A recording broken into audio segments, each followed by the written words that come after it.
तो अनुभवहीनता होने पे अनुभवकर्ता का विलय होता है या नहीं होता?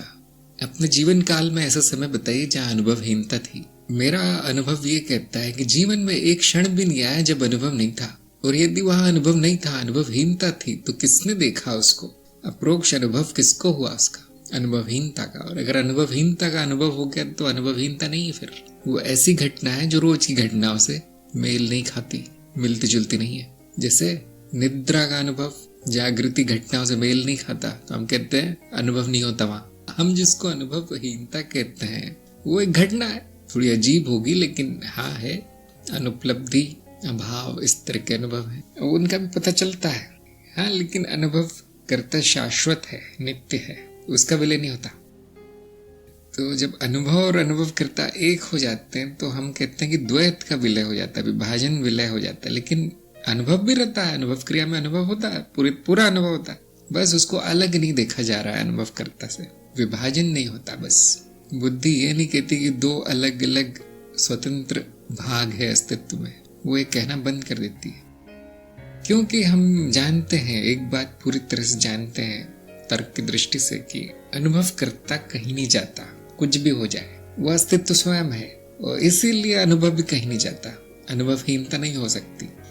एक बत्ती बुझ सकती, लेकिन बाकी सारे घर में दूसरी बत्तियां जल रही हैं, सारे शहर में जल रही हैं। एक बत्ती बुझने के बाद उसको अनुभवहीनता नहीं कहा जा सकता, वो एक घटना है। तो इस तरह से स्मृति विलय हो सकता, स्मृति नाश हो सकता है, लेकिन अनुभव नाश नहीं होता, क्योंकि अनुभव और अनुभव करता दोनों ही अस्तित्व मात्र है। अस्तित्व कहीं नहीं जाता, कभी नहीं जाता, न वहां विलय होता है, न प्रलय होता है, न कुछ सृजन होता है, कुछ नहीं। तो जो सार्वभौमिक दृष्टिकोण है, मतलब सबसे बड़ा दृष्टिकोण है ब्रह्मन का, ब्रह्मा की आंखों से अगर आप देखें तो ही उत्तर आएगा इस प्रश्न का। मनुष्य के दृष्टिकोण से देखेंगे तो उलझन हो जाएगी, नहीं समझ में आएगा। हाँ, संभव ही नहीं है अनुभवकर्ता का जाना कहीं, और उसलिए क्योंकि दोनों साथ में होते हैं, अनुभव और अनुभवकर्ता, उसीलिए अनुभव का जाना भी संभव नहीं है। इसको मनुष्य की दृष्टि से नहीं देखना चाहिए, ब्रह्म की दृष्टि से देखना चाहिए।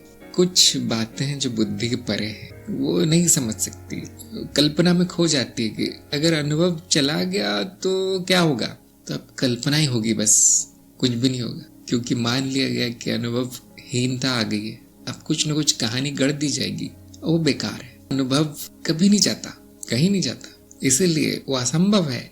फिर असंभव की कल्पना करेंगे तो फिर कुछ न कुछ गलती निष्कर्ष आएंगे। इसलिए पहले ही बंद ही कर देना चाहिए बुद्धि को वहां पर, नहीं, ऐसा संभव नहीं है।